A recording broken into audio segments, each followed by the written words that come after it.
Hello guys, welcome to NS1 classes. तो guys, हम लोगों ने एक सीरीज शुरू किया था JSSC CGL 2023 का मैथ्स प्रैक्टिस बैच, जिसमें हम लोग क्वेश्चन में ही कंसेप्ट और ट्रिक्स दोनों को सीखते हैं। ठीक है, ये आज का हमारा सेट 3 चलने वाला है। ठीक है, इससे पहले हमने 2 सेट प्रैक्टिस करवा दिया है। ठीक है, आप अगर वीडियो नहीं देखे हैं तो पीछे जाकर के वीडियो देख सकते हैं। ठीक है, ये हमारे एग्जाम वाली प्रैक्टिस है। एग्जाम वाली प्रैक्टिस कहने का क्या मतलब है, ये एग्जाम में जिस तरह से क्वेश्चंस पूछे जाते हैं उसी के आधार पर हम आपको प्रैक्टिस करवा रहे हैं। ठीक है, एग्जाम में जैसे 20 क्वेश्चन पूछे जाते हैं तो हम भी आपको 20 क्वेश्चन प्रैक्टिस करने वाले हैं। ठीक है, तो देखते हैं आज का हमारा फर्स्ट क्वेश्चन क्या है। लेकिन उससे पहले जिनको नहीं पता है उनके लिए बता दें कि टेलीग्राम पर इसका PDF मिलता है। चैनल पे जितने भी क्लासेस होती हैं आपको टेलीग्राम पर इसका क्या मिल जाएगा, PDF मिल जाएगा। टेलीग्राम किस नाम पर है, NS1 क्लासेस। ठीक है, NS1 क्लासेस के नाम पर है। ठीक है, तो चलिए अब बिना देर किए शुरू करते हैं। हमारा आज का फर्स्ट क्वेश्चन क्या है, देखिएगा। बोला गया है क्वेश्चन में क्या कि एक लड़का एक आयताकार मैदान के दो सन्निकट एक आयताकार मैदान के दो सन्निकट भुजाओं, सन्निकट कहने का क्या मतलब है, एडजेसेंट, इंग्लिश में देखिए यहाँ पर एडजेसेंट यानी पड़ोसी, बगल वाला। ठीक है, समान, सन्निकट भुजाओं के समांतर टहलता है ना। यदि एक विकर्ण के समांतर टहलता, यदि वह क्या करता, विकर्ण यानी डायगोनल के समांतर टहलता, ठीक है, तो उसे उस मैदान की बड़ी भुजा की 1/4 दूरी कम तय करनी पड़ती। ठीक है, तो बड़ी वाली भुजा और छोटी वाली भुजा से अंतर ज्ञात कीजिए। ठीक है, देखिए पहले एक हम रेक्टेंगल लेते हैं। ठीक है, एक रेक्टेंगल लेते हैं, इसको थोड़ा सा बड़ा करते हैं, रेक्टेंगल बन गया। ठीक है,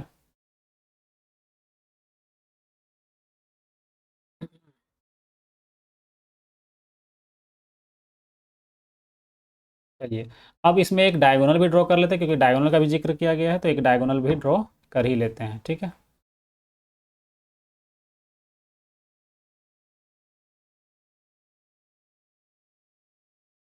देखिए ये हमारा डायगोनल ड्रॉ हो गया। अब अगर ध्यान से देखें, सॉरी, देखिए क्वेश्चन में क्या बोला था कि लड़का जो है ना वो दो सन्निकट भुजा के समांतर टहलता है, यानी कि इधर से चलना शुरू करता है लेंथ में और फिर इधर चलता है ब्रेथ में। ठीक है, यही सन्निकट भुजा है ना, लेंथ और ब्रेथ। ठीक है, अब क्या बोला है, लेंथ और ब्रेथ टहलेगा का मतलब क्या, लेंथ भी टहला फिर प्लस ब्रेथ, इतना दूरी चला। अब वो क्या करता है, इधर नहीं टहल के बोला जाए कि इधर टहलता है, इधर यानी कि लेंथ L² + B²। अब ये कैसे आया, तो ये देखिए यहाँ पर होता है 90 डिग्री का एंगल, यानी कि समकोण त्रिभुज। तो कर्ण बराबर क्या होता है, लंब का स्क्वायर प्लस आधार का स्क्वायर, है ना। कर्ण का स्क्वायर बराबर लंब का स्क्वायर प्लस आधार का स्क्वायर। तो यहाँ पर रूट लगा दिए, कैसे देखिए, जैसे हमको निकालना है H बराबर क्या होता है, √P² + B²। ये फॉर्मूला लगाकर क्या निकालनी है हम लोग, डायगोनल का वैल्यू निकालनी है। ठीक है, तो डायगोनल का जो वैल्यू निकला वो L² + B² निकला। क्वेश्चन में क्या बोला गया है कि अगर डायगोनल में टहलता है ना, ये वॉक अगर इसमें करता है तो इससे ये जो बड़ा बड़ा वाला जो भुजा दिख रहा है L, इसका जो 1/4 है उतना दूरी कम है। ये जो डिस्टेंस है, इधर वाला डिस्टेंस, वो लेंथ का 1/4 जो है उतना कम है। तो अगर लेंथ का 1/4 जोड़ दें तो ये दोनों बराबर हो जाएगा। ठीक है, अब बस इसको सॉल्व करना है और आपका वैल्यू आ जाएगा। ठीक है, इसको क्या करेंगे, अगर LCM लेके 4 को इधर लाते हैं तो 4L + 4B। ठीक है, और जब LCM लेंगे तो यहाँ पर √4 × L² + B² + L। इस L को जब इधर ले आएंगे तो 3L + 4B = 4 × √L² + B²। Square कर देते हैं, स्क्वायरिंग ऑन बोथ साइड। ठीक है, जब स्क्वायर करते हैं मतलब इसका भी स्क्वायर और इधर का स्क्वायर, जब स्क्वायर करेंगे तो ये होल स्क्वायर बनेगा ना, यानी कि 9L² + 16B² + 24LB = 16। ये रूट हट जाएगा, रूट हटेगा यानी ब्रैकेट लगेगा, तो हम क्या करते हैं, ब्रैकेट ना लगा के ये 16 को दोनों जगह मल्टीप्लाई कर देते हैं। इससे फ़ायदा क्या हो, ये 16LB² जो है वो कट गया। इधर ये 9L² को अगर इधर लेके आएंगे तो बचेगा 7L² = 24 एल बी। यहाँ तक क्लियर है। तो अब यहाँ पर देखिएगा ध्यान से, ये एल से ये एल कट जाएगा, यानी कि हमको रेशियो क्या चाहिए, एल बाई बी, यानी कि 24/7। ठीक है, अब हमको ये हमारा आंसर आ चुका है ना। जो पहले पढ़ चुके हैं आपको पता चल गया होगा कि बट्टा को ही रेशियो के फॉर्म पर लिख सकते हैं इसको इस तरह से। तो आंसर जो हमें आ रहा है वो 24/7 आंसर होगा।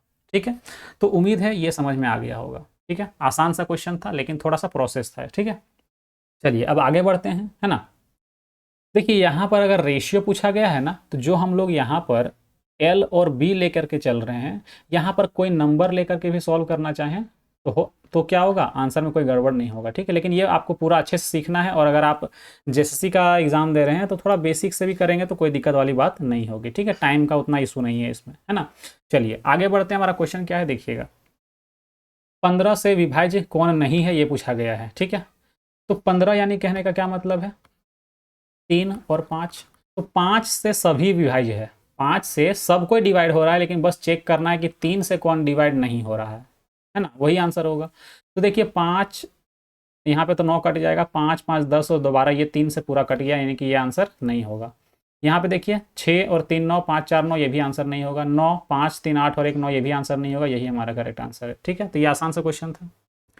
अगला क्वेश्चन अगर बात करें, दो संख्याओं x और y का एलसीएम उनके एचसीएफ से कितना ज़्यादा है, तो 4, ये 204 गुना है, 204 गुना है। यदि एचसीएफ 12 है और संख्याओं के बीच का जो अंतर है वो 60 है, तो x प्लस वाई क्या होगा।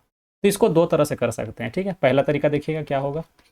हमारा पहला तरीका क्या है कि x क्या हो, सबसे पहले क्या दिया हुआ है, तो एचसीएफ दिया हुआ है कितना, 12। एचसीएफ जो है वो कितना है, 12। तो एक चीज़ याद रखिएगा कि एचसीएफ जो है ना हर जगह पे होगा। हर जगह कहने का क्या मतलब है, इन पहला नंबर जो होगा वहाँ भी एचसीएफ होगा, दूसरा नंबर जो होगा वहाँ भी एचसीएफ होगा, जो एलसीएम निकलेगा वहाँ भी एचसीएफ मौजूद होगा।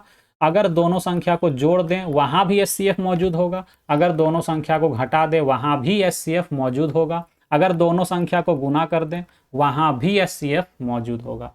एग्जाम्पल लेके समझाते हैं इसको। ठीक है, देखिएगा, दो संख्या मान लिए, क्या चीज़,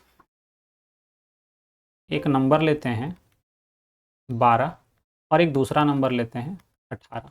ठीक है, अगर दोनों संख्या को जोड़ दें, ठीक है, दोनों संख्या को क्या कर दें, जोड़ दें, तो कितना आएगा, 12 + 18, है ना। तो क्या इसमें 6 कॉमन ले सकते हैं, हाँ ले सकते हैं। या पहले एचसीएफ ही निकाल लेते हैं। ठीक है, पहले क्या निकाल लेते हैं, एचसीएफ, दोनों का एचसीएफ क्या, जो दोनों में कॉमन है, यानी 6, है ना। तो अब देखिए दोनों संख्याओं को अगर जोड़ दें तो 12 और 18 कितना, 30। क्या 6 अंदर में नहीं है इसके, क्या इसको लिख सकते हैं 6 × 5, लिख सकते हैं। अगर दोनों को गुना कर दें, यानी 12 × 18, ठीक है, 12 × 18, तो क्या इसको हम लिख सकते हैं 2 × 6 और इसको लिख सकते हैं 3 × 6। क्या इसके अंदर 6 नहीं है। अगर दोनों को घटा दें, ठीक है, 18 - 12, क्या इसके अंदर 6 नहीं है।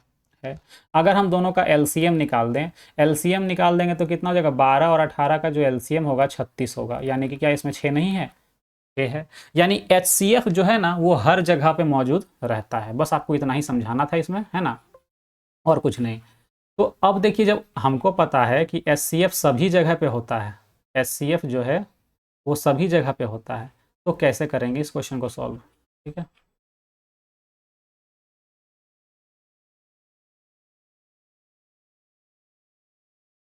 देखिए जब एचसीएफ सभी जगह मौजूद होता है तो पहला नंबर x है, तो क्या बोल सकते हैं 12 और a, क्योंकि 12 तो एचसीएफ है, उसके साथ कुछ ना कुछ मल्टीपल होगा, तो मान लिए a मल्टीपल है। दूसरा नंबर y है ना, इसको 12 और b मान लिए। ठीक है, ये a और b क्या है, तो को प्राइम है, यहाँ पर लिख दे रहे हैं, है ना, ब्रैकेट में, a एंड b आर को प्राइम। ठीक है, को प्राइम कहने का क्या मतलब है, या रिलेटिवली प्राइम भी बोल सकते हैं, को प्राइम या रिलेटिवली प्राइम। ठीक है, अब आगे देखते हैं ध्यान से, अगर तो इसका एलसीएम क्या होगा, तो 12AB होगा। ठीक है, जो कॉमन है उसको भी लेंगे, जो कॉमन नहीं है उसको भी। और एक्चुअल में एलसीएम जो है वो बोला गया है कि 12 एचसीएफ का क्या है, 204 गुना है। तो एचसीएफ कितना है 12, तो उसका 204 गुना कर दिया, ये एलसीएम के बराबर होगा। तो यहाँ से ये 12 और ये 12 क्या हो जाएगा, कट जाएगा। तो हमारा जो ए बी आया, हमारा जो ए बी आया वो कितना आ गया, 204। अब आगे अगर स्टेटमेंट देखें तो दोनों का डिफरेंस x माइनस वाई कितना दिया हुआ है, दोनों का जो डिफरेंस है वो दिया हुआ है 60। यानी कि कितना बोल सकते हैं, 12a माइनस 12b, तो 12 कॉमन ले लेते हैं, a माइनस बी, ये होगा डिफरेंस। अगर इसको काट दें तो कितना बार में कटेगा, 5 बार में। यानी कि a माइनस बी कितना आ गया, 5। अब आपको एक ऐसा नंबर सोचना है जिसको गुना करने से 204 और घटाने से 5 आना चाहिए, मतलब डिफरेंस 5 का होना चाहिए। ठीक है, तो 204 का क्या कर लीजिए आप, प्राइम फैक्टर करिए। ठीक है, ये कितना हो जाएगा 102, फिर प्राइम फैक्टर करेंगे तो 51, है ना, और फिर से प्राइम फैक्टर 3 का करेंगे तो 17।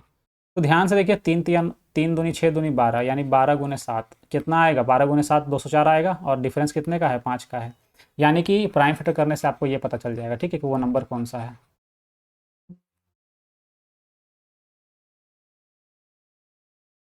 यानी कि अगर हम बात करें वो दो नंबर कौन कौन से हैं, तो वो दो नंबर है 17 और 12।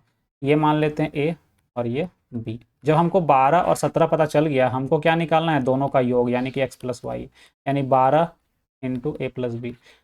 ब्रैकेट में ए प्लस बी क्यों लिखे, क्योंकि 12a प्लस 12b लिखेंगे तो 12 कॉमन आ जाएगा। ठीक है, यहाँ पे क्या करेंगे, 12 गुना 17 प्लस 12 कितना, 29। तो कितना हो जाएगा, 12 नवा 108, 12 दूना 24 और 10 34। ठीक है, तो ये हमारा आंसर होगा। इसको दूसरे तरीके से सॉल्व किया जा सकता है। ठीक है, दूसरा तरीका क्या है देखिएगा ध्यान से। ठीक है, सेकंड मेथड क्या है, आपको पता है कि एचसीएफ कितना है, 12 है। तो एलसीएम कितना होगा, तो 12 का ही क्या होगा, 204 गुना होगा। ठीक है, ये पता है। हम लोग एक फॉर्मूला पढ़े हैं, एक हम लोग फॉर्मूला क्या पढ़े, नीचे लिख रहे हैं कि प्रोडक्ट ऑफ टू नंबर, यानी फर्स्ट नंबर, यहीं लिख दे रहे फॉर्मूला ऊपर में ही डायरेक्ट, कि फर्स्ट नंबर है ना into second number equal to H C F into L C M, या L C M into H C F, जो पहले लिखने का मन करे आपको। ठीक है, तो ये एस ऐसे ही लिख लेते हैं, एल सी एम को ही पहले लिख लेते हैं, L C M into H C F, L C M into H C F. ठीक है, अब देखिएगा फर्स्ट नंबर क्या था, एक्स और वाई। तो एक्स के जगह पे क्या है, एक्स के जगह पे 12 ए है, और यहाँ पर कितना है, अच्छा उधर इधर लग तो नहीं लेना है ना, सेकंड, ये तो पहला तरीका हो गया।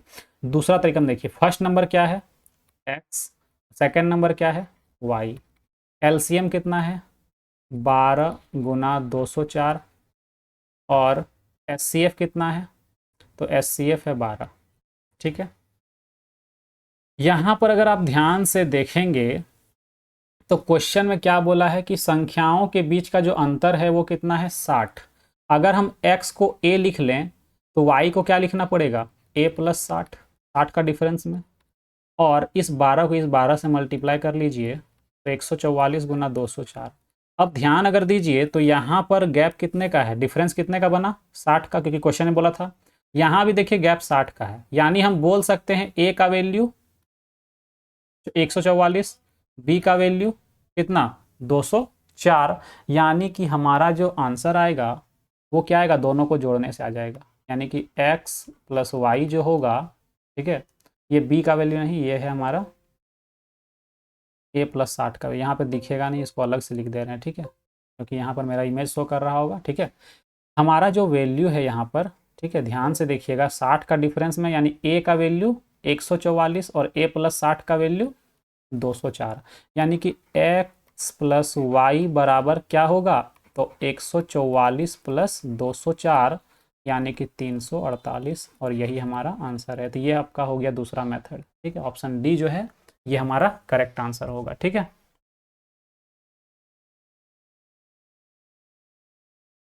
चलिए आगे बढ़ते हैं।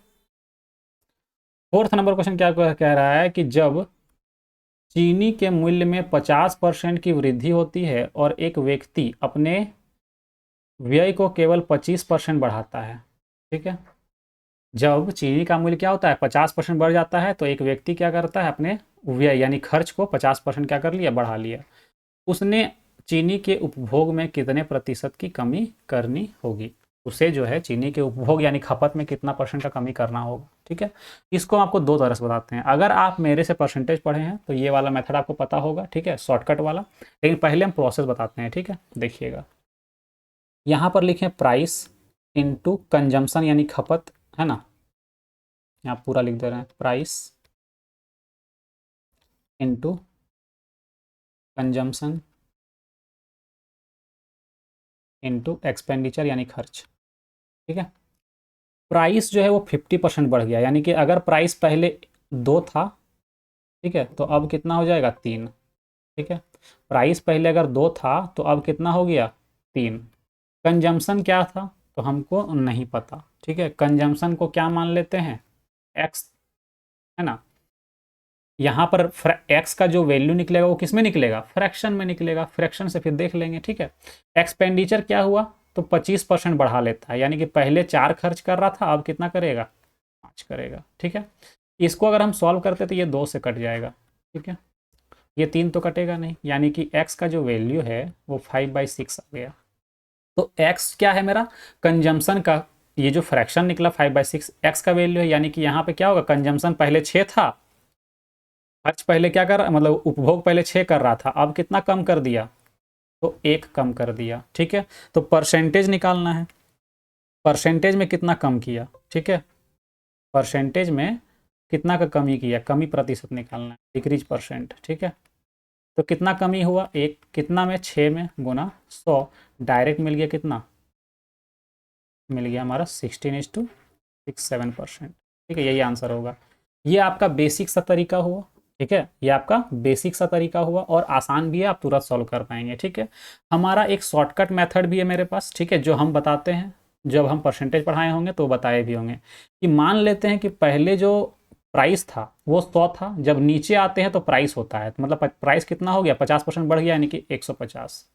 अगर हम पहले 100 रुपया खर्च कर रहे थे तो आप कितना खर्च करना चाहेंगे 125, 25% खर्च को बढ़ा दिए थे। तो जब नीचे से जब ऊपर जाते हैं तो ये क्या हो जाता है कंजम्पशन यानी कि खपत। खपत में कितना का कमी किए हैं, पहले 150 खपत कर रहे थे, अब कितना खपत कर रहे हैं 125, यानी कि 25 कम कर दिए। तो परसेंटेज निकाल लीजिए, कमी परसेंट, ठीक है, कमी प्रतिशत। 25 का कमी किए हैं कितना में 150 में गुना 100, तो 25 छक 150 1/6 यानी कि 16.67%। ये हमारा मेथड हो गया, ठीक है। तो ये हमारा फर्स्ट मेथड बेसिक था और ये शॉर्ट तरीका था, ठीक है ना। ये शॉर्ट तरीका आया कहाँ से, तो अगर देखिए ध्यान से कि अगर मान लेते हैं कि कंजम्स ये जो मेथड है, ठीक है, अगर आपको पूरा सीखना है तो इस ये जो मेथड है ना ये इसी फॉर्मूले से ही आता है, ठीक है। तो अगर आपको पूरा सीखना है तो परसेंटेज का जाकर वीडियो देख सकते हैं, प्लेलिस्ट पड़ा हुआ है उसका, ठीक है। चलिए आगे बढ़ते हैं। अगला क्वेश्चन क्या है, बोला कोई दुकानदार जो है वो 190 रुपये प्रति दर्जन की दर से 20 दर्जन पेन खरीदता है और थोक बाजार तक आने जाने में 200 रुपये से क्या होता है खर्च होता है। एक पेन जो है वो 22 रुपये में बेचता है, तो उसका लाभ कितना का होगा। तो ध्यान से देखिए कि सीपी खरीदने में उसका खर्चा कितना हुआ। तो 190 रुपया में 1 दर्जन खरीदता है, तो 20 दर्जन का कितना, इतना हो जाएगा। लेकिन 200 रुपया खर्चा और होता है आने जाने में, यानी कि टोटल कितना 19 दूना 3800 प्लस 400 200 400 4000 हो जाएगा टोटल। बेचा कितना में, तो 22 रुपया में एक पेन बेच रहा है। टोटल पेन कितना है, तो उसके पास 20 दर्जन है। कितना है 20 दर्जन। तो क्वांटिटी में चेंज करने के लिए 12 से गुना कर देंगे तो कितना हो जाएगा 20 यानी 240। 240 को फिर 22 से क्या करना होगा मल्टीप्लाई करना होगा। तो 22 दूना 44 को 12 से मल्टीप्लाई करेंगे, 12 चौक 48, 12 चौक 48, 48 और 4 कितना 52 और 1 0। तो ध्यान से देखिए प्रॉफिट कितने का हो रहा है। खरीदा है 4000 में, खरीद में कितना खर्च हुआ 4000 में, और बेचा कितना में 5280 में। तो प्रॉफिट परसेंट निकालना है, तो प्रॉफिट हो रहा है हमारा 1280 का। 1280 का प्रॉफिट कितने में 4000 में। गुना 100। ठीक है, ये 3 जीरो जो है यहाँ से कट जाएगा और 4 से काटेंगे तो 32 बार में कटेगा। ठीक है, तो 32% जो है ये हमारा करेक्ट आंसर होगा। ठीक है, चलिए आगे बढ़ें। क्वेश्चन नंबर 6, 4 अलग अलग संख्याएं हैं। पहली 3 संख्याओं का औसत चौथी संख्या का 3 गुना है। सभी 4 संख्याओं का औसत 55 है। ठीक है, तो संख्याओं का औसत 3 संख्याओं का औसत क्या है? देखिए 4 संख्या पहले मानते हैं ए, है ना, plus B plus C plus D. 4 संख्या ए बी और सी, ए बी सी डी है। इसका एवरेज यानी कि बट्टा 4 कर देंगे तो एवरेज कितना है? 55, ये दिया हुआ है। ठीक है, तो अगर हम योग की बात करें, A plus B plus C plus D की बात करते हैं तो कितना आएगा? 4 पचे 20, 4 पचे 20 और 2 22, यानी कि 220। ठीक है, ये मिल गया। अब अगर स्टेटमेंट को ध्यान से पढ़ें कि पहली 3 संख्याओं का एवरेज ए बी और सी का, पहली 3 संख्या का एवरेज क्या होगा? ये वाला होगा, जो किसके बराबर है? तो चौथी संख्या का 3 गुने के बराबर है, यानी 3D के बराबर है। इसको ऐसे लिख सकते हैं, ए प्लस बी प्लस सी बराबर 9D। ठीक है, जब आगे हम लोग को एक काम खुद से करना है, A plus B plus C plus D क्या किए? अपने से जोड़ दिए, तो इधर भी जोड़ना पड़ेगा ना, तो 10D हो जाएगा। तो A plus B plus C plus D कितना है? 220 है। यानी हम बोल सकते हैं कि 220 जो है वो 10D के बराबर है। एक जीरो क्या हो जाएगा? यहाँ से कट जाएगा, तो D बराबर कितना आ गया? 22। हमको क्या चाहिए कि स्टार्टिंग पहली 3 संख्याओं का एवरेज। तो पहली 3 संख्याओं का जो एवरेज है वो यही वाला तो है। तो a प्लस बी प्लस सी बटा 3 का वैल्यू निकालना है, जो किसके बराबर है? तो 3D के बराबर है। तो अगर हम 3D का वैल्यू निकाल लेंगे तो एवरेज निकल जाएगा। ठीक है, तो यानी कि d का वैल्यू कितना है? 22। तो एवरेज कितना बोल देंगे? 3D, यानी कि 3 गुने 22। ठीक है, एवरेज जो होगा वो 22 गुना 3 यानी कि 66। ठीक है, आसान सा क्वेश्चन था। आगे बढ़ते हैं, है ना। क्वेश्चन नंबर 7 क्या बोला है कि एक समलंब चतुर्भुज जिसकी समांतर भुजाओं की लंबाई कितना है? 25 सेंटीमीटर और 19 सेंटीमीटर, और क्षेत्रफल कितना है? 330 सेंटीमीटर स्क्वायर। भुजा के बीच की दूरी, तो ध्यान से देखिए, एक क्या बना लेते हैं? समलंब चतुर्भुज बनाते हैं। ठीक है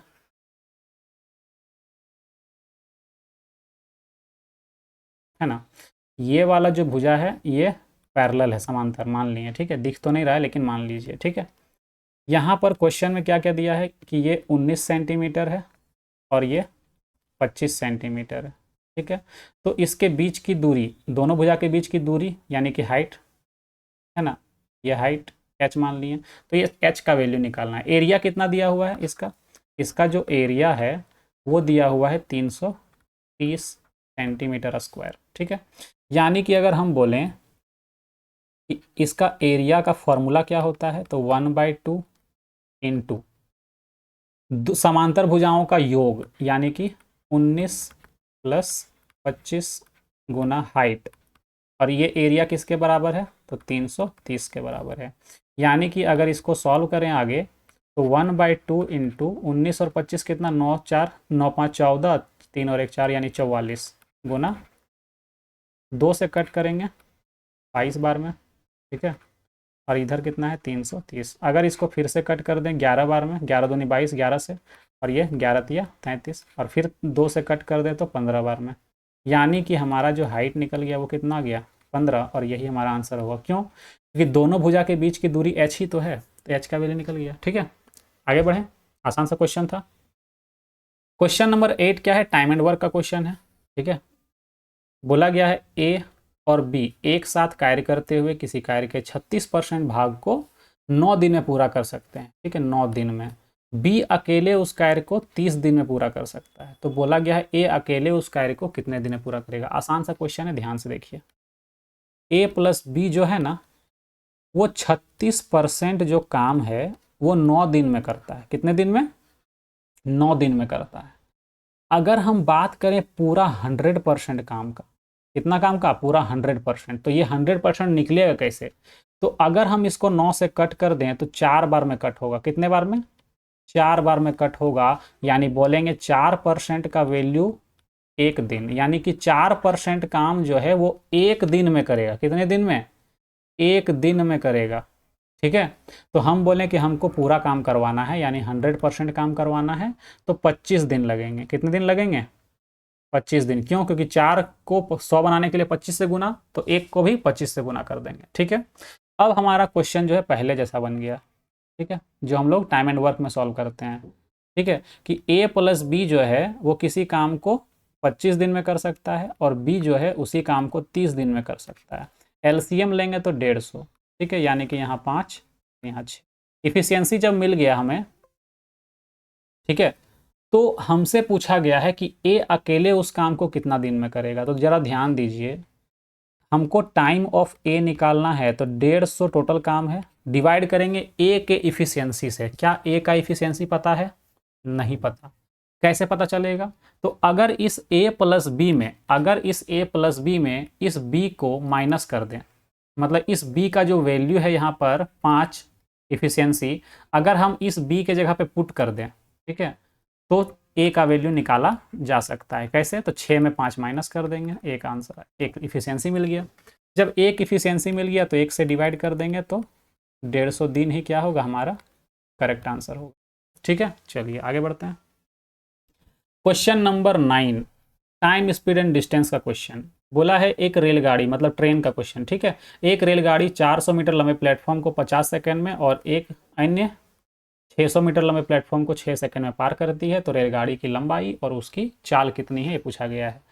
तो सबसे पहले हम क्या करते हैं, एक मानना पड़ेगा लेंथ ऑफ ट्रेन। ट्रेन की लंबाई कितनी है? तो मान लिए टी मीटर है। क्या मान लिए? T metre. तो अगर कोई प्लेटफॉर्म या पुल को पार करती है या किसी सुरंग को पार करती है, तो डिस्टेंस बराबर क्या होगा? तो रेलगाड़ी की लंबाई और प्लेटफॉर्म की लंबाई दोनों ऐड हो जाएगी। ठीक है, तो शुरू में क्या है, 400 मीटर लंबी प्लेटफॉर्म है और ट्रेन की लंबाई हम लोग टी मान के चले हैं। ठीक है, सेकेंड टाइम पे क्या है, 600 मीटर लंबाई है उस प्लेटफॉर्म की और ट्रेन की लंबाई टी है। अब जरा ध्यान से देखिए, दोनों ही केस में स्पीड तो सेम होगा ट्रेन का। ठीक है, दोनों ही केस में क्या मान के चलना है, ट्रेन का स्पीड सेम मान के चलना है। क्योंकि देखिए ट्रेन का स्पीड जो है वो एवरेज में यहाँ पे 72 दिया है ना। ट्रेन का स्पीड कम ज़्यादा होते रहता है, लेकिन एवरेज में मान के चलेंगे क्या, तो कुछ भी होगा लेकिन इक्वल ही होगा। ठीक है, एवरेज में ट्रेन का स्पीड हर जगह पे इक्वल होगा। तो जब ट्रेन का स्पीड इक्वल होता है तो स्पीड बराबर क्या होगा, डिस्टेंस अपॉन टाइम। तो डिस्टेंस तो निकल गया 400 प्लस टी और 600 प्लस टी। अगर हम स्पीड को डिवाइड कर दें, सॉरी, डिस्टेंस, स्पीड बराबर डिस्टेंस अपॉन टाइम। ठीक है, डिस्टेंस बाय टाइम। तो इस 400 प्लस टी डिस्टेंस को कितना देर में तय किया है, 50 सेकेंड में, यानी ये 50 और इसको 60 सेकेंड में। अब ये दोनों क्या है, दोनों ही स्पीड है, distance upon time, distance upon time. जब ये दोनों स्पीड है तो दोनों बराबर होगा। अब इसको बस सॉल्व करना है। ठीक है, 6 से इधर मल्टीप्लाई होगा 2400 प्लस 60, है ना, और इधर 6 पचे 30, 3000 प्लस 5t। ठीक है, जब t से t कैंसिल होगा, 60 में 5t, तो t बचेगा और इधर हो जाएगा कितना, 3000 में 2400 माइनस करेंगे तो 600। ठीक है, 600 मीटर ट्रेन की जो लंबाई है वो 600 मीटर। अब देखिए यहाँ पे t और t से कंफ्यूज मत होइएगा। ठीक है, t से टाइम मत समझिए, इसको चेंज ही कर देते हैं, इसको x मान लीजिए। ठीक है, नहीं तो बाद में बोलेंगे सर t का मतलब टाइम। ठीक है, t का मतलब टाइम नहीं, t का मतलब ट्रेन का स्पीड, सॉरी लेंथ। ठीक है, तो इसको हम x मान लिए, ट्रेन का लेंथ कितना, x मान लीजिए। ठीक है, तो x का वैल्यू मिल गया कितना, 600 मीटर। कितना मिल गया, 600 मीटर। अब हमसे क्या पूछा गया, 600 मीटर का एक ही ऑप्शन है, तो ये ट्रेन की लंबाई थी, तो आंसर यही होगा। लेकिन अगर आपको स्पीड निकालना ही है, तो अभी हम लोग क्या बोलें कि स्पीड यही तो दोनों है, ये वाला स्पीड या ये वाला, दोनों तो सेम ही होगा, है ना। तो क्या करिए, x का जो वैल्यू है, ट्रेन का जो लेंथ है, दोनों में से कहीं भी पुट कर दीजिए, आपका स्पीड निकल जाएगा। तो हम यहाँ पे पुट करते फर्स्ट वाले में। ठीक है, स्पीड बराबर कितना, 400 प्लस x का वैल्यू कितना, 600, बट्टा में कितना, 50। लेकिन ये मीटर पर सेकेंड में आएगा, किलोमीटर पर आवर में चेंज करने के लिए 18/5 कर देंगे। मतलब कितना आ गया, 1000/50 गुना 18/। ठीक है, जीरो से जीरो कटेगा, 5 बचे 25 चौके 100, यानी 18 चौके 72 किलोमीटर पर आवर। यानी कि ये वाला सेटिस्फाई हो गया फर्स्ट ऑप्शन। ठीक है, चलिए आगे बढ़ते हैं। अगला क्वेश्चन, क्वेश्चन नंबर 10 क्या बोला है, शंकु और बेलन के आयतनों का अनुपात कितना है, 8:9। ठीक है, 8:9 और उनकी ऊंचाई का अनुपात कितना है, 2:3। तो उनकी आधार की त्रिज्या कितना हो। सबसे पहले फॉर्मूला देखिए क्या होता है। शंकु का आयतन होता है 1/3 पाई आर स्क्वायर एच। ठीक है, और बेलन का मान लेते हैं पाई, इसमें कैपिटल आर मान लेते हैं और एच। ठीक है ना। तो हाइट का जो है रेशियो है वो दिया हुआ है, हाइट कितना कितना दिया हुआ है, हाइट का जो रेशियो है वो 2 है और 3 है। तो देखिए रेशियो, जब यहाँ पर भी हम लोग रेशियो ही निकाल रहे हैं ना, तो ये 2x और 3x मान के कोई फायदा नहीं है। बहुत लोग क्या करेंगे कि इसको 2x मानेंगे, इसको 3x मानेंगे, है ना, इस 8 को 8y मानेंगे और इसको 9y मानेंगे, लेकिन कोई फायदा नहीं है। पता है क्यों? क्योंकि हमको क्या निकालना है ना, हमको निकालना है आधा अनुपात, रेशियो। रेशियो में ये x से x कट जाएगा, y से y कट जाएगा, कोई फर्क ही नहीं पड़ता, है ना। इसीलिए कुछ भी इस तरह मानना नहीं है ना, बस नॉर्मली जो वैल्यू दिया है उसी को पुट करेंगे।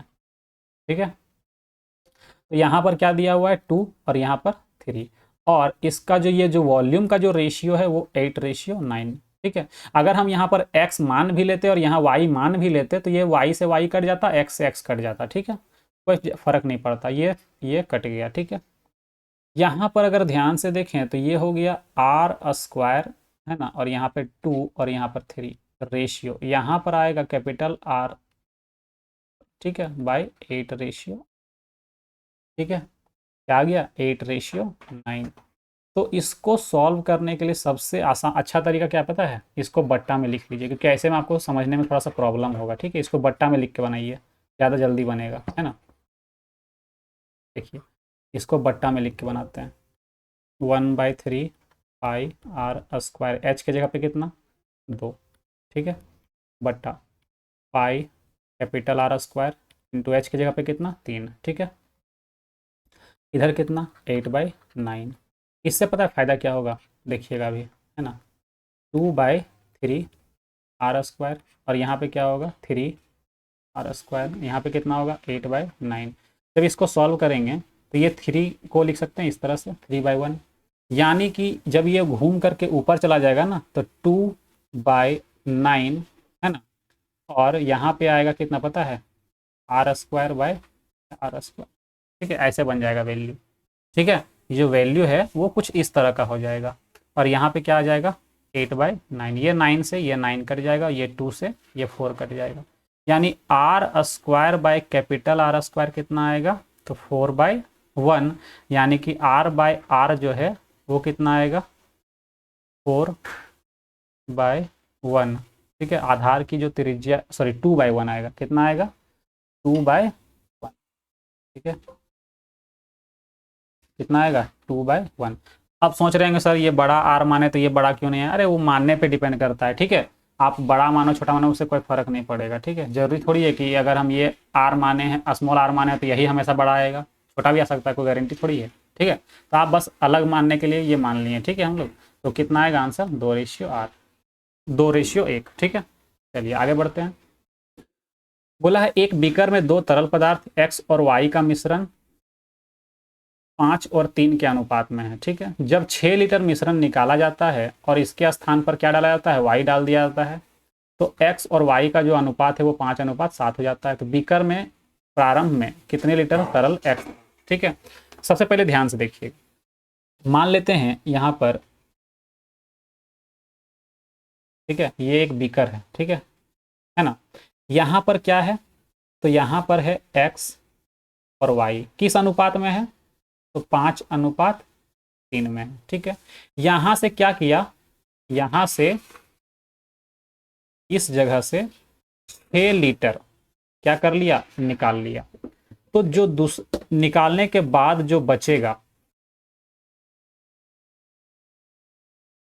निकालने के बाद जो बचेगा इसमें रेशियो, उसमें रेशियो अभी तक चेंज नहीं होगा, ये चीज याद रखिएगा। ठीक है, जब तक जैसे निकालने या डालने से, देखिए जब यहाँ से यहाँ पे जो पहला वाला जो है, ठीक है, ये जो मिक्सचर है यहाँ पर, है ना, एक मिश्रण है, जिसमें x और y कितना के अनुपात में है, 5 और 3। इसमें से 6 लीटर निकालनी है। निकालने के बाद कुछ मिलाए नहीं है, जब तक इसमें कुछ मिलाया नहीं जाएगा ना तब तक इसका रेशियो में कोई बदलाव नहीं होगा। ठीक है, अब हम क्या किए, इसमें एक नया मिक्सचर, इसमें जो y जो है ना इसको ऐड कर दिए। कितना, जितना निकाले थे ना उतना ही, जितना लीटर मिक्सचर निकालें 6 लीटर, तो हम 6 लीटर क्या मिक्स किए, y।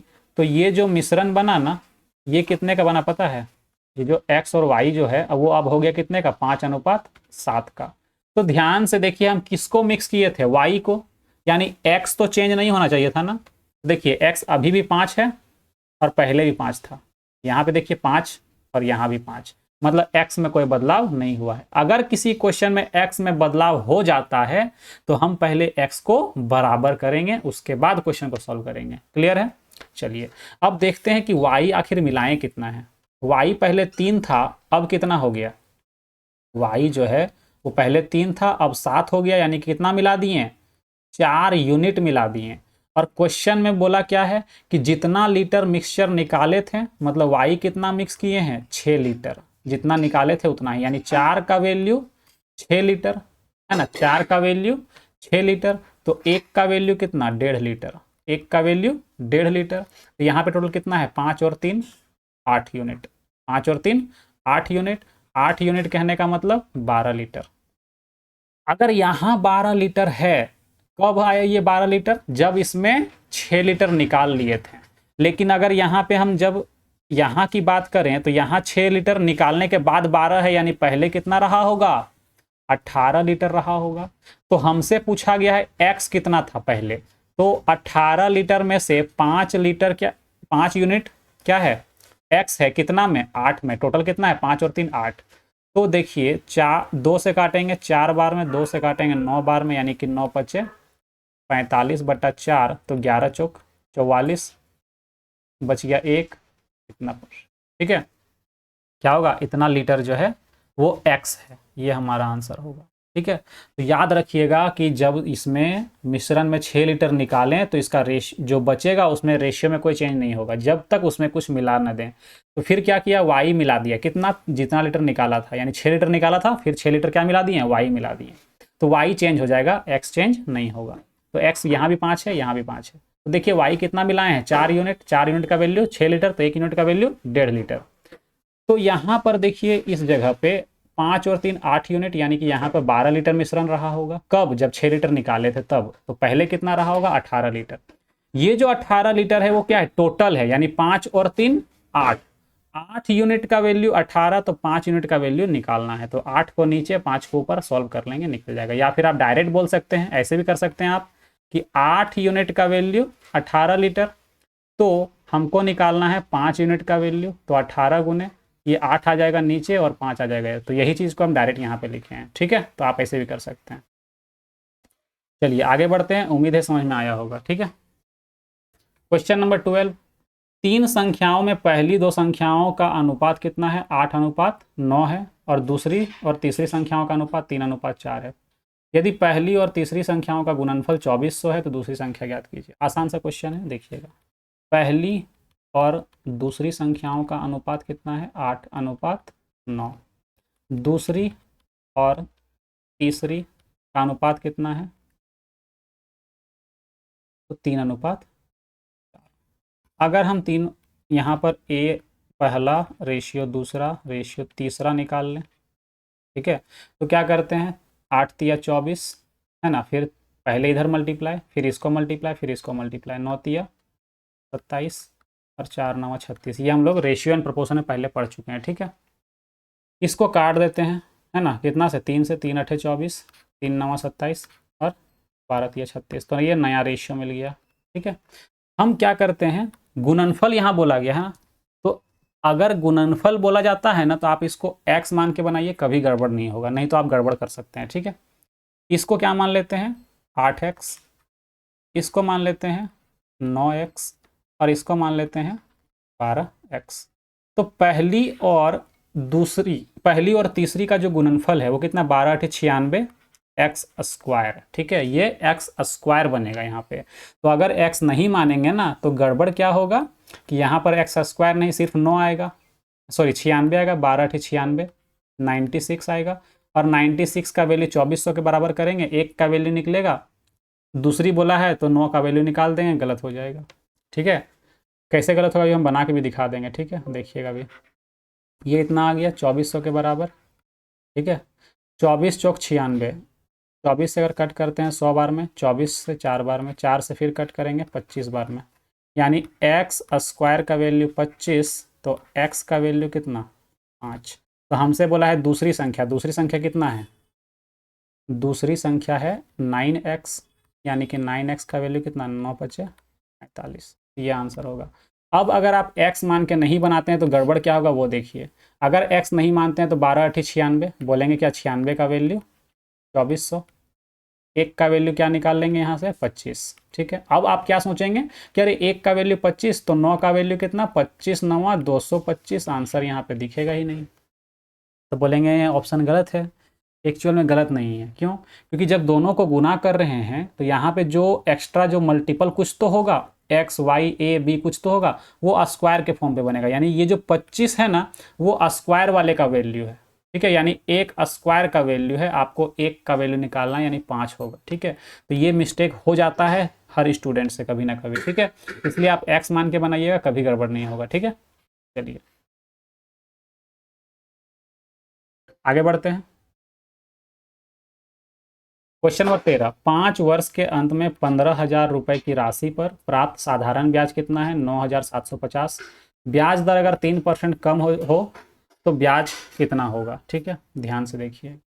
सबसे पहले हम रेट निकालते हैं। ठीक है, क्या निकालते हैं, रेट। रेट बराबर क्या होगा, SI × 100/PT।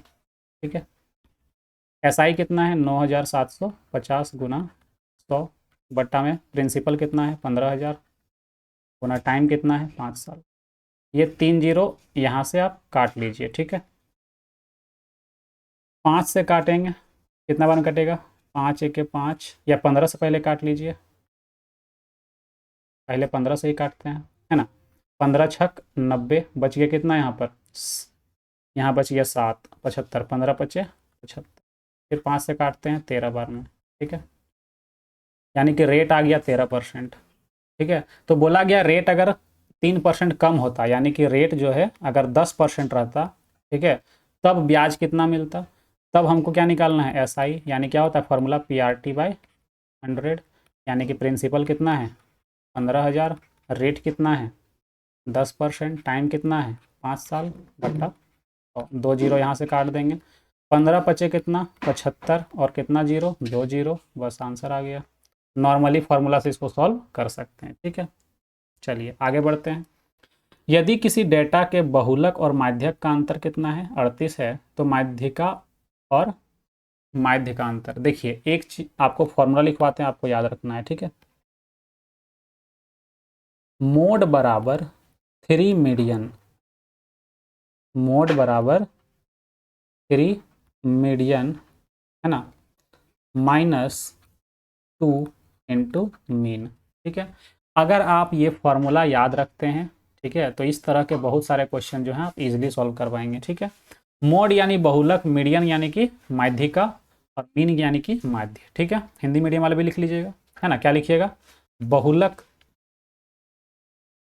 बराबर 3 गुना मीडियन यानी कि माध्यिका, है ना, 3 गुने माध्यिका, है ना, -2 गुने मीन यानी कि माध्य। ठीक है, हिंदी में इस तरह लिख लीजिएगा, है ना, बाकी वैसे हिंदी का जो कोई ज़रूरत नहीं पड़ेगा। ठीक है, चलिए अब इसको सॉल्व करते हैं। क्वेश्चन में क्या बोला है, बहुलक और माध्यिका का अंतर दिया है ना, यानी ये हमारा फॉर्मूला मिल गया, है ना, ये फॉर्मूला यहाँ पे है। तो अगर हम यहाँ पर इसको ऐसे लिख लें, मोड, है ना, माइनस यहाँ से एक मीडियन को उठा करके इधर ले आते हैं। ठीक है, तो यहाँ पे क्या बच गया 2 मीडियन, है ना, -2 मीन। ठीक है, तो यहाँ पर अगर ध्यान से देखें, मोड माइनस मीडियन अंतर कितने का है 38 का। ठीक है, और इधर कितना है 2 कॉमन आ जाएगा तो मीडियन माइनस मीन। ठीक है, ये 2 से जब कट कर देंगे तो कितना आएगा 19। हमसे क्या पूछा है, माध्यिका और माध्य का अंतर, मतलब मीडियन माइनस मीन का अंतर कितने का है 19 का, और यही हमारा क्या है हुआ आंसर होगा। ठीक है, ये ऑप्शन ए। आसान सा क्वेश्चन था। ठीक है, लेकिन आपको ये फॉर्मूला जो है ये आपको याद रखना होगा, ये वाला फॉर्मूला। ठीक है, चलिए आगे बढ़ते हैं। क्वेश्चन नंबर 15 क्या कह रहा है, ए बी और सी क्रमशः 13,750, 16,250 और 18,750 रुपये क्या करता है, निवेश करता है कोई व्यवसाय में। ठीक है, व्यवसाय शुरू करते हैं। यदि उनके द्वारा प्राप्त लाभ में बी का हिस्सा कितना है 5,200 है, तो एक साथ तीनों को प्राप्त कुल हिस्सा लाभ का कितना हिस्सा मिलेगा वो पूछा जा रहा है। ठीक, तीनों का योग बोला गया है ना, कि प्रॉफिट में तीनों का अगर मिला करके देखें तो कितना रुपया होगा। तो हमको पता है कि प्रॉफिट का जो रेशियो होता है P1 ratio, P2 ratio, P3, या ABCD लिखते हैं, है ना। Profit of A, profit of B और प्रॉफिट ऑफ सी, ये किसके बराबर होता है, तो कैपिटल यानी पूंजी का रेशियो, या फिर टाइम का रेशियो, या फिर दोनों का मल्टीपल। ठीक है, तो यहाँ पर टाइम तो दिया हुआ नहीं है ना, यहाँ पर टाइम तो कहीं दिया नहीं है, यानी कि हम बोल सकते हैं तीनों सेम टाइम के लिए इन्वेस्ट किया है, तो सिर्फ पूंजी के रेशियो पर बटेगा, यानी कि 13,750 अनुपात 16,250 अनुपात 18,750। 0 से 0 सब जगह कटेगा। ठीक है, अगर 25 से काट दें, 25 छक 150, ज़्यादा हो जा रहा है, 25 पच्चे 125 और 25 पच्चे 125, 25 छक 150, 25 पच्चे 125, 25 सत्ते 175, 25 पच्चे 125, फिर 5 से काटेंगे 11 बार में, 13 बार में, है ना। तो और 25 से काटेंगे 15 बार, सॉरी 5 से काटेंगे 15 बार में, तो रेशियो क्या बन गया 11 रेशियो 13 रेशियो 15। तो यहाँ पर क्वेश्चन में क्या बोला है कि बी का हिस्सा, यानी कि 13 का वैल्यू कितना है 5200 है, यानी 13 चौके 52, यानी कि 400 गुना। तो हमसे पूछा गया है तीनों का साथ में मिला करके पूछा गया, यानी कि 15 + 13 + 11, तो कितना 5 3 8 और 1 9, 5 3 8 और 1 9, और यहाँ पे कितना है 3 और 1, यहाँ पे 3, 39 का वैल्यू पूछा जा रहा है। तो कुछ नहीं करना, 39 का भी क्या करेंगे 400 से गुना कर देंगे, तो 2 0 4 9 36, 4 तिया 12 3 15, यानी कि 156 00, यानी कि ऑप्शन डी। ठीक है, अगला क्वेश्चन क्या बोला गया है, 600 कर्मचारियों की कंपनी में पुरुष कर्मचारियों का औसत 22 वर्ष है और महिला कर्मचारियों का औसत आयु कितना है 41 वर्ष है। यदि सभी कर्मचारियों की औसत आयु कितना 41 वर्ष 9 माह है, तो 41 ईयर 9 मंथ कहने का क्या मतलब है, तो 41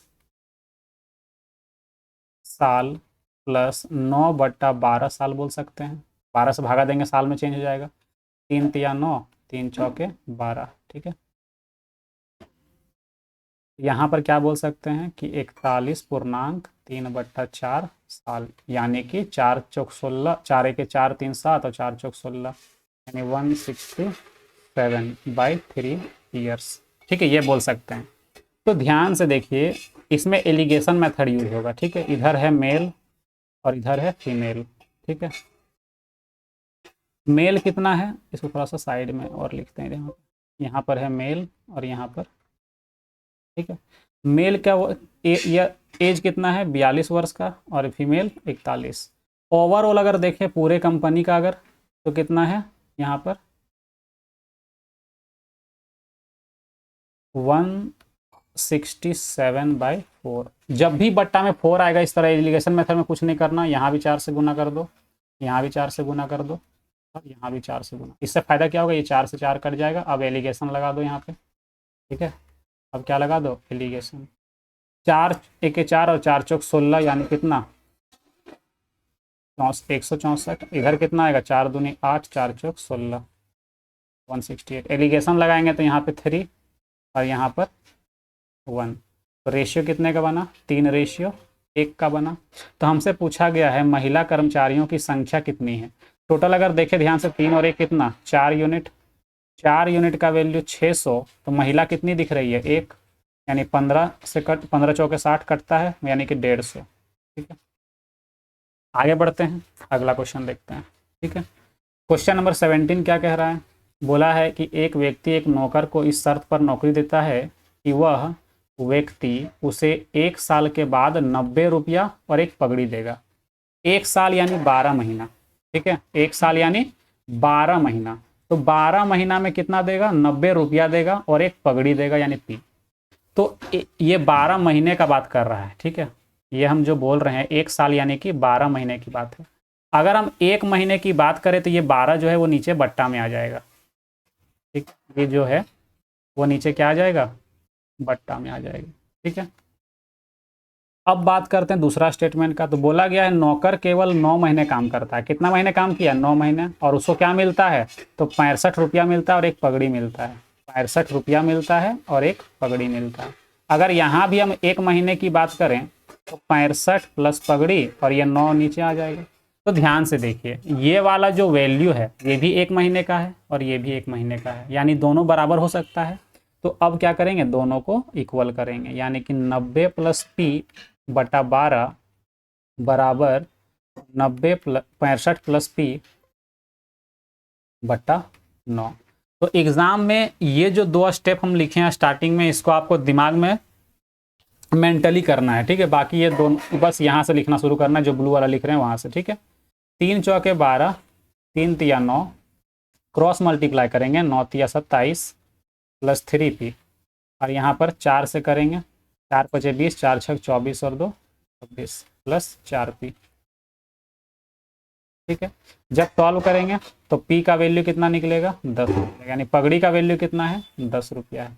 ठीक है, पगड़ी का मूल्य कितना है 10 रुपया है। ठीक है, चलिए आगे बढ़ते हैं। क्वेश्चन नंबर 18 बोला है कि एक वस्तु का अंकित मूल्य कितना है 10% है।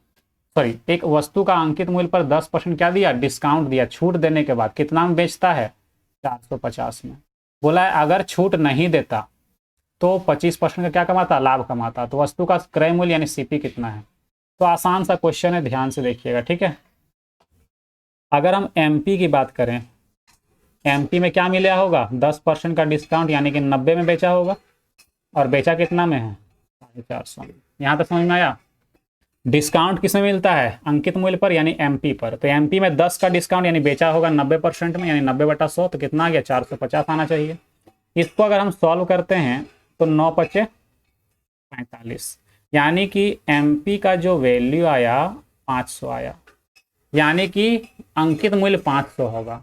अगर ये डिस्काउंट नहीं देता है तो यही वाला जो 500 है यही एसपी भी होगा, मतलब इतना ही में बेचेगा अगर डिस्काउंट नहीं देगा तो। ठीक है, तो जब हमको सीपी निकालना हो, ठीक है, तो एसपी कितना है 500, प्रॉफिट कितना कमाया था 25%। 25% कहने का मतलब 1/4, यानी 4 में 1 का प्रॉफिट, तो 5 में बेचा होगा। बेचा कितना में है 500 में, यानी 5 का वैल्यू नीचे 4 ऊपर, 5 से काटेंगे 100, जो वैल्यू दिया रहता है उसको नीचे, जो निकालना हो उसको ऊपर, यानी कि सीपी कितना होगा 400 होगा। ठीक है, चलिए आगे बढ़ते हैं। क्वेश्चन नंबर 19 क्या बोला है कि एक प्रिज्म के आधार, प्रिज्म का जो आधार है वो क्या है, एक समकोण त्रिभुज है जिसकी भुजा दिया है 9 सेंटीमीटर, 12 सेंटीमीटर और 15 सेंटीमीटर। प्रिज्म का आयतन दिया हुआ है, तो क्या बोला है प्रिज्म की ऊंचाई कितनी होगी। प्रिज्म क्या होता है, ठीक है, यहाँ पर देखिए,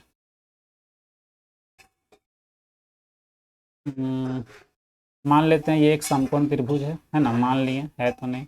इसी में क्या बनता है, इस तरह से प्रिज्म बनता है। ठीक है, इस तरह से क्या बनेगा, एक प्रिज्म बनेगा। ठीक है, तो इसको प्रिज्म बोलते हैं। खैर उसमें कोई मतलब नहीं। इसका जो आधार है, आधार क्या है, एक समकोण त्रिभुज है। आधार जो है वो क्या है, एक समकोण त्रिभुज है जिसकी जो भुजा है वो 9, 12 और 15 है। तो इसका एरिया क्या होगा, एरिया ऑफ ट्रायंगल, ट्रायंगल का एरिया क्या होगा समकोण त्रिभुज का, तो 1/2 गुने 9 गुने 12, 2 से काट देंगे कितना आ जाएगा 6, यानी 9 छक 54, कितना आएगा 9 छक 54 सेंटीमीटर स्क्वायर। तो अब हमको क्या निकालना है, प्रिज्म का ऊंचाई निकालना है। तो पहले प्रिज्म का आयतन पता है ना, वॉल्यूम ऑफ प्रिज्म, ठीक है, क्या होता है, तो area of base, area of base यानी बेस में कौन है, ट्रायंगल है ना, राइट एंगल ट्रायंगल, तो area of base into height, height HEIGHT, height, तो एरिया ऑफ बेस कितना निकालें, 54 निकालें, हाइट को h मान लेते हैं, वॉल्यूम का कितना दिया हुआ है प्रिज्म का, तो 648।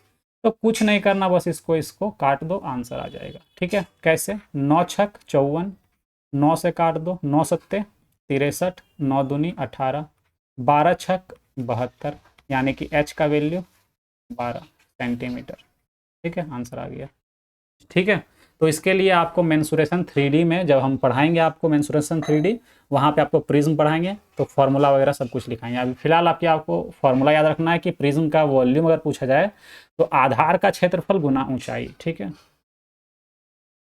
20 नंबर क्वेश्चन आज का हमारा लास्ट क्वेश्चन है। क्या बोला है, 5% वार्षिक चक्रवृद्धि ब्याज की दर से 10,000 रुपए की राशि पर 2 वर्ष का वार्षिक रूप से चक्रवृद्धि ब्याज ज्ञात करें। इसको बनाने का बहुत सा तरीका है, सक्सेसिव मेथड है, रेशियो मेथड है, ट्री मेथड है, लेकिन सबसे आसान तरीका है आपका सक्सेसिव मेथड, क्योंकि सक्सेसिव मेथड से आप लोग को हम एक टेबल लिखवाए हैं।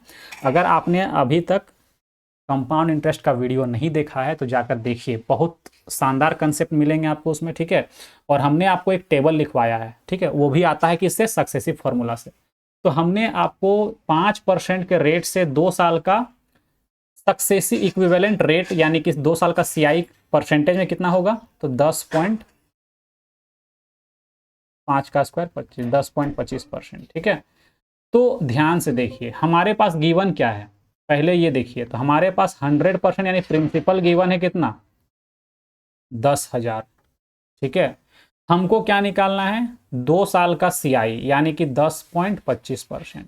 कैसे आया, तो सक्सेसिव फॉर्मूला होता है 2 साल का, CI फॉर 2 ईयर का फॉर्मूला होता है 2R + R²/100। अगर रेट अगर 5% को यहाँ पुट करेंगे तो ये आ जाएगा, ठीक है। लेकिन इतना करने की जरूरत नहीं है, हमने आपको डायरेक्ट एक टेबल लिखवाया हुआ है ना, कंपाउंड इंटरेस्ट जो पढ़ाए हैं उस पर, वो टेबल अगर आप याद रखेंगे तो बड़ा हेल्प मिलेगा, ठीक है। तो देखिए, ये 2 जीरो अगर काट दें तो 1% का वैल्यू 100, तो इतना परसेंट का वैल्यू निकालना है तो 100 से क्या करते हैं, इसको गुना कर देते हैं, तो पॉइंट हटाएंगे तो नीचे 100, ये 100 से 100 कट जाएगा, यानी कि हमारा जो आंसर होगा 10-25 जो है, यही आंसर है, ठीक है, 10-25, ऑप्शन सी, ठीक है। तो उम्मीद है आज का सेशन आपको अच्छा लगा होगा, ठीक है। 20 क्वेश्चंस कंप्लीट हो गए। इसका जो PDF है आपको टेलीग्राम में मिल जाएगा, है ना, NS1 क्लासेस सर्च करिएगा टेलीग्राम में, ठीक है। आपको चैनल मिल जाएगा इसका, ठीक है, टेलीग्राम चैनल, वहाँ पर जाके इसको ज्वाइन करिएगा, है ना, वहाँ पर आपको इसका PDF मिल जाएगा, ठीक है। तो उम्मीद है आज जितने भी क्वेश्चंस किए समझ में आ गए होंगे। अगर कोई भी डाउट है तो कमेंट करेंगे, ठीक है। और अगर समझ में नहीं आता है तो वीडियो को एक बार पीछे करके फिर से देखेंगे, फिर भी समझ में ना आए तो आप हमें पर्सनली कॉल भी कर सकते हैं, नीचे आपको नंबर यहाँ पे दिख ही रहा होगा, ठीक है। तो आप हमें कॉल भी कर सकते हैं, हम आपको उसका जो भी डाउट होगा वो क्लियर करने का कोशिश ज़रूर करेंगे, ठीक है। तो चलिए मिलते हैं नेक्स्ट वीडियो में, तब तक के लिए बाय बाय, टेक केयर।